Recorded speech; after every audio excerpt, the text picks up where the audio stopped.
첫 번째 이야기입니다. 당정청이 오늘 권력기관 그 개혁 협의회를 열었어요. 검찰 개혁 관련 내용부터 좀 살펴보려고 그러는데 검찰과 경찰을 지금의 어떤 지위 관계가 아니라 이제 협력 관계로 바꾸겠다는 게 핵심인 것 같습니다. 네, 오늘 김태년 더불어민주당 원내대표가 발표한 내용인데 대통령령을 개정해서 검찰의 1차적 직접 수사 범위를 반드시 필요한 분야로만 한정하겠다고 강조를 했습니다. 검찰과 경찰의 관계도 상하 지휘 관계에서 협력 관계로 전환하겠다고 밝혔는데 이게 올해 초에 검찰청법이 바뀌어서 이미 그 6개 분야로 정리가 되어 있거든요. 네. 검찰이 직접 수사하는 범위가. 근데 이걸 좀 더 세분화해서 예컨대 공직자에 대한 직접 수사를 검찰이 하려면 해당자가 적어도 4급 이상 고위 공무원이어야 한다. 뭐 관련해서 뭐 뇌물수수 등의 혐의면 얼마 이상이어야 한다. 이런 구체적인 기준을 제시하겠다는 건데요. 다만 검경 수사권 조정에 따라서 경찰의 권력이 지나치게 모이면 네. 인권에 대한 문제가 생길 수 있으니 이 부분에 대해서도 들여다보겠다는 입장을 밝혔습니다. 예. 아울러서 자치경찰제를 도입해서 국가경찰, 지방자치경찰로 이원화해서 운영을 하겠다는 계획도 함께 밝혔습니다. 예. 저 선동영 기자님 정말 선동영 귀걸이 오늘 해오고 오셨네. 한쪽에 돼지를 3마리씩 매달아 보았어요.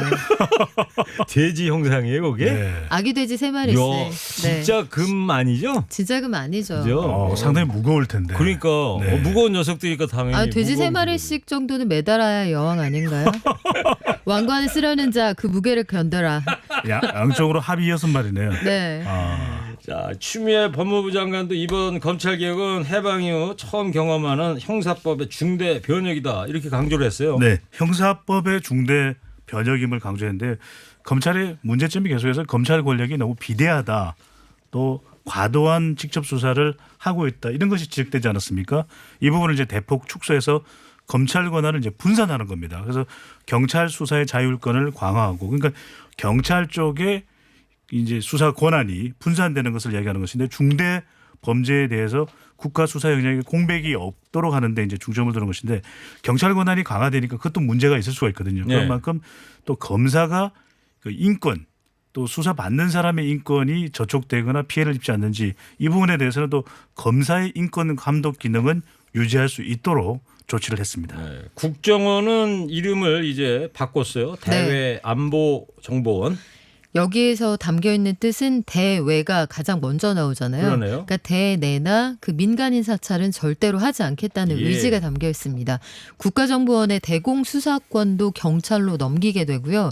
일단 국가정보원의 개혁안은 이 문재인 정부 출범 이후에 국내 정보관을 폐지를 했는데 법 개정으로 완성하지는 못했다. 관련 법을 다듬어서 정치 개입의 여지를 아예 없애겠다. 이게 당정청의 입장이고요. 예. 이걸 통해서 국정원을 해외나 북한 정부에 특화된 기관으로 만들겠다는 계획을 밝혔습니다. 예, 대외안보정보원. 네. 중요한가요? 중요합니다. 별빛이 내린다고 보시면 됩니다. 별빛이 내리고, 네. 밑줄 쫙쫙 긋고요. 네, 대외안보정보. 그런데 대외안보정보원 이제 국정원을 이렇게 줄여서 하는 것처럼 하면 뭘로 줄여서 어떻게 표현을 해야 될까요? 대정원, 대정원? 대정원. 대안원은 이상하잖아요. 그렇죠. 네. 대안을 제시해야 될 거고. 그냥 정보원 하기도 그렇고. 뭐 정보원으로 대정원. 이야기할 대정원? 가능성도 있겠네요. 안정원? 청취자 여러분, 대외안보정보원 3글자를 줄이면 뭘로 하면 좋을 것이지 모르면은 청취자분들한테 여쭤보면 다 알려주시거든요. 네. 이건 명칭도 계속 변화가 있었습니다. 중앙정보부였다가 그땐 중정. 그랬죠. 중정이라고 그랬죠. 안기부. 네, 안기부. 안기부였다가 국정원. 국정원으로 이제 됐다가, 바뀌었다가 이제 대외안보정보. 그러니까 국내 수사 기능을 없앤다 했고 지금은 사실상 이 국내 정보원은 없어졌죠. 예. 이번 기회에 이제 이름까지 완전히 바꿔서 그치. 대외안보정보원이 되는데 주로 이제 산업과 관련된 스파이를 색출해 내거나 이런 정보를 또 관리하는 쪽은 지금은 아마 본부 단위로 돼 있는데 이 박지원 국정원장이 이야기했습니다. 이걸 또 이 3차장제로 유지를 하겠다. 예. 부활시키겠다. 또 그런 만큼 1년의 변화가 또 뒤따를 전망입니다. 정보가 많으시네요. 네. 국정원 출신이세요? 아니고요. 무겁당 출신이죠. 무겁당 네. 출신이죠. 예. 그 대공 수사권을 경찰로 이관한다. 네. 국정원에 옛날에 제가 80년대 후반에 저 사건 기자 경찰서 돌아다닐 때 기자 생활을 해보면 그때 경찰서에 대공과 정보과 이런 데 있었는데 그렇죠. 여기는 기자들 출입을 못하게 했어요. 이렇게 문 열고 들어가려면은 안에 있는 경찰들이 막 기자를 향해서 막 욕을 해대고 네? 상욕을 네, 듣곤 네, 네. 하였죠. 네. 대단했었죠. 저희 학교 때도 배웠어요. 이런 모습을 보이면 간첩해서 집회 단위를 잘 모른다. 네. 뭐 등등 뭐 이런 것들. 하지만 뭐 다 옛날 얘기입니다. 네. 7674님께서 대외 안보 정보는 줄여서 뭘로 하면 좋습니까? 그랬더니 그냥 박지원으로 합시다. 근데 이거 아닌가? 원자는 맞네 끝에. 아주 기발한데 우리 기발하시네 청취자분들. 정말. 역시 스승님은 아. 청취자들이라니까요. 예. 최고입니다. 국정원 뭐 대외 안보 정보원 이런 얘기하다가 이 음향을 들으니까 오싹하죠? 그죠? 네. 자, 임대료를 5% 넘게 올리지 못하는 전월세 상한제. 네. 또 세입자가 원하면 2년 계약 한 번 더 연장할 수 있는 계약 갱신 청구권제가 이제 오늘 오후 본회의 처리를 앞두고 있는 상황이죠. 곧 처리될 예정입니다. 이 백혜련 더불어민주당 의원이 제안 설명을 했고요. 네. 그다음에 방금 전에 한 2분 전에 조수진 이 미래통합당 의원이 임대차 보호법 반대 토론을 하고 있습니다. 네. 원래는 이제 미래통합당 본회의장에서 네, 본회의장입니다. 참여를 안 하겠다고 이야기를 했는데 조영 원내대표가 입장을 바꿨습니다. 본회의에 이 참여를 해서 일단 표결에 참여할지 여부는 확인되지 않았는데 이 반대 의견을 개진하겠다라고 이야기를 했는데 지금 제안하고 또 반대 토론까지 듣고 본회의에서 통과될 가능성이 높습니다. 곧 네. 임박한 상황입니다. 그러네요. 그 상임위를 속전속결로 통과를 했는데 이 어제까지 다 통과한 거 아니에요? 그 임대차 이 3법 이걸 제가 어떻게 하면은 금세 떠오를 수 있을까? 세 가지 뭐다 그러면 풀네임을 다 기억해내기 어렵죠. 그래서 저는 이런 방법을 쓰기로 했어요. 네. 이 우리 이제 옛날 시험 공부할 때 그런 것처럼 신상계 이렇게. 네, 그러니까 좋네요. 앞에다 전월세만 붙이면 돼. 네, 신고제. 전월세 신고제, 전월세 상한제, 상한제, 계약 갱신 청구제. 청구권제, 태정태세, 그렇지, 문단세. 그렇지. 신상계. 네. 네. 이제 앞으로 두 분 어디 시사 토론 나가시더라도 신상계, 신상계. 금세 세 가지 딱 새로운 떠오를 거예요. 세계가 열리는 것 같은데요. 신상계. 522, 5% 2 플러스 2. 오들들. 그렇죠. 그것도 네. 괜찮네요. 예. 네. 자, 상임위를 하여튼 이제 통과를 됐고, 근데 어제 이 법사위 거치면서 상임위원회 회의장이 아주 난장판이었어요. 삿대질에 막말에 고성이 오가고 그랬는데 그때 어제 음성 한번 준비했습니다. 자, 청취자 여러분 같이 한번 들어보세요. 이상한 얘기 좀 하지 마세요. 이상한 얘기? 기록 확인하세요. 법이나 긁어보고 쓰라고요. 법 따지기 전에 이치를 따지라고. 민주당 다 해먹으세요. 안건을 가결되었음을 선포합니다. 뭐하든 다 하세요. 네. 갑자기 의사봉 두드리는 소리가 소란스러웠습니다. 저는 이게 마지막에 해먹으세요 그래가지고 그 진짜 다 해먹으라 해서 고기 먹으라는 줄 알았어. 민주당 보고 다 해먹어라. 예. 먹는 이야기만 나오면 반갑기는 한데. 예. 그 0951님께서 모처럼 낮술 한잔하고 허리케인 잘 듣고 있습니다. 일구성 파이팅. 아니 저 0951님 지금 2시 43분인데 벌써. 부럽네요. 네. 자, 이 부동산 시장의 이 전망은 이제 엇갈리는 상황인데 김현미 국토부 장관이 서민의 재산세 부담 낮추는 방안을 내놓겠다고 했어요. 부동산 관련 법이 이제 강화되지 않습니까? 그래서 부동산 종합부동산세도 이제 최대 6%까지 강화되고 그리고 뭐 재산세도 이제 공시지가가 상향되면서 올라가는 상황입니다. 그러다 보니까 일부에서는 일정한 수입이 없는데 재산세가 갑자기 올라가면 상당히 부담된다 이런 이야기도 있고 또 이제 임대차 보호법 3법이 이제 통과되고 나면 집주인은 조금 이제 힘들다 이런 볼멘 소리도 나오고 있거든요. 그래서 이제 김현미 국토부 장관이 시장의 상황을 반영해서 뭐 4억 이하의 이제 중저가의 소형 아파트에 네. 사는 사람들에게는 오히려 재산세를 상대적으로 낮출 수도 있다 비율을 이게 구간제로 나누면 되거든요. 얼마 이하는 오히려 재산세 적용을 지금 적용되는 비율보다는 낮게 이렇게 좀 더 부동산 시장의 안정을 가지기 위한 현장의 목소리를 반영하겠다는 뜻을 밝혔습니다. 네. 네. 허리케인 라디오 앵커 DJ 최일구고요. 인사이트 K 뚱커벨 배정찬 소장 시사계 선덕여왕 박연미 기자와 함께하고 있습니다. 저기 선덕여왕 기자님. 네.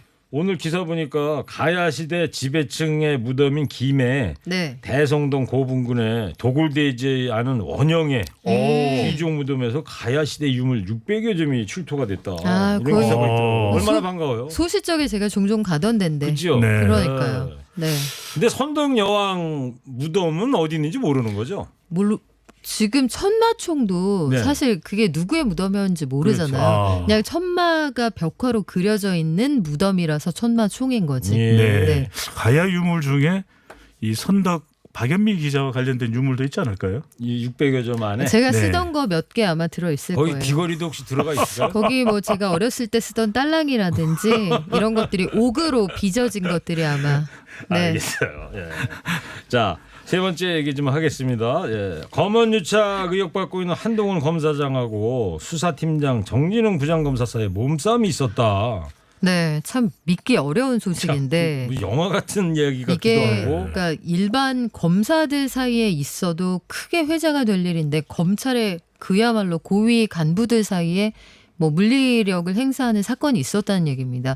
상황은 이렇습니다. 어제 그 연수원 지금 연구원으로 나가 있잖아요. 그렇죠. 네. 그래서 용인 분원에 있는 그 한동훈 검사장에 대해서 휴대전화 유심 카드에 대한 압수수색 영장이 지난주에 발부가 되어 있었거든요. 네. 이걸 집행하기 위해서 중앙지검의 정진웅 형사 일부 부장검사가 현장으로 갔습니다. 예. 가서 그 영장을 집행하는 과정에서 그러니까 유심칩을 가져오려는 과정에서 쌍방 간의 물리력 행사 그러니까 폭행이 있었다 이런 주장을 양쪽이 펴고 있는 건데 입장이 완전히 엇갈리는 상황이에요. 네. 여하튼 이게 검언유착 수사 과정에서 벌어지고 있는 일이고 지난주에 수사 중단 권고는 있었거든요. 근데 그럼에도 불구하고 수사는 계속 진척이 되고 있는 상황인데 예기치 않은 잡음이 일고 있어서 양측 모두에 대한 비판이 있는 상황입니다. 예. 이 한동훈 검사장은 일방적으로 난 폭행당했다 이런 입장이에요.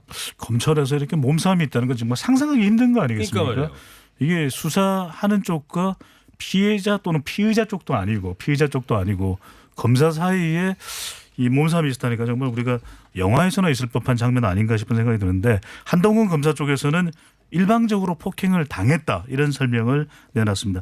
이 갑자기 소파 건너편에 있던 정진웅 부장이 탁자 너머로 몸을 날리면서 한 검사장의 이 팔과 어깨를 움켜쥐고 네. 한 검사장 몸 위로 올라타 한 검사장을 밀어 소파 아래로 넘어지게 했다 이렇게 설명했고요. 그 과정에서 정 부장은 한 검사장 위에 올라타서 팔과 어깨를 움켜쥐고 얼굴을 눌렀다 이렇게 주장을 했습니다. 그래요.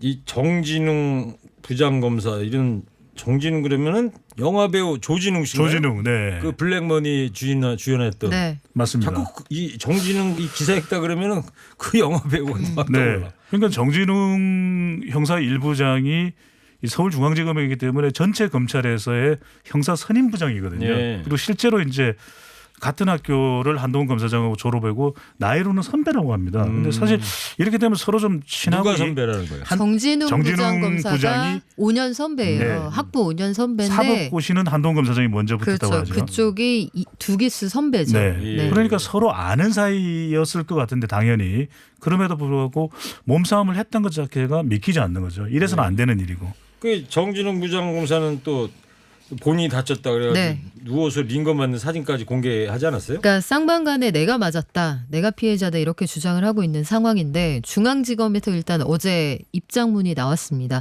정진웅 부장검사 그러니까 조사하러 갔던 형사 1부장이 그 혈압이 오르고 전신에 근육통을 느껴서 병원에 입원했고 링거를 맞았다 사진을 공개했는데 오늘 퇴원은 했어요. 네. 근데 정황이 어찌됐든 양쪽의 입장이 팽팽하게 엇갈린 상황이고 왜 이런 일이 벌어졌느냐에 대해서 사실은 좀 명쾌하게 드러낼 수 있는 부분이 이게 중요한 증거를 수색할 때는 현장 체증을 합니다. 네. 그 영상이 아마 있을 텐데 그게 공개가 되면 깔끔하게 정리가 될 것 그렇겠네요. 같은데 소방서든 경찰서든 최일구 앵커도 잘 아시겠지만 중요 현장은 반드시 영상이나 사진으로 증거를 남기거든요. 네. 그래서 그게 공개되면은 정리가 될 일인 것 같은데 여하간 양쪽 모두 법적 대응을 하겠다는 입장입니다. 그래서 뭐 고검의 감사가 시작이 된 거죠. 그래서 네, 그렇습니다. 형사 책임도 가리게 되는데 이런 이유가 양쪽 모두 이 폭행에 대해서 고소를 한 상태입니다. 그렇기 때문에 이것이 이제